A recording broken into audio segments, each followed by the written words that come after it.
রমাদানে দান করব, ইফতার শেয়ার করব। কাউকে ইফতারি করালে সারাদিন রোজা রেখে তার যে সওয়াব, আপনি ইফতার করানোর কারণে আপনার আমলনামায় ওই সওয়াব আল্লাহ ঢুকাই দিবেন। পড়েন সুবহানাল্লাহ। সাহাবারা বললেন, নবী আমরা গরিব মানুষ, ইফতারি খাওয়ানোর পয়সা নাই। আল্লাহর হাবিব বললেন, ওয়ালাউ বিমাজকাতি লাবান, এক ঢোক দুধ, ওয়ালাউ বিতামরা, একটাও খেজুর, ওয়ালাউ বিশারবাতি মা, এক ঢোক পানি খাইয়েও যদি কারো রোজা ভাঙাও, তারপরে ওই সওয়াব তোমার আমলনামায় দিবে কে?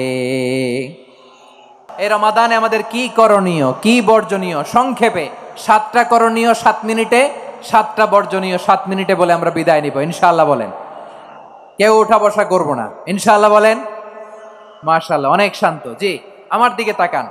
রমাদানে, আসন্ন রমাদানে আমাদের 7টি করণীয়। 1 নাম্বার করণীয়, এই রমাদানকে আপনি কোরআনময় করে তুলুন। কোরআনময় করে তুলুন 2025-এর রমাদান। এই হচ্ছে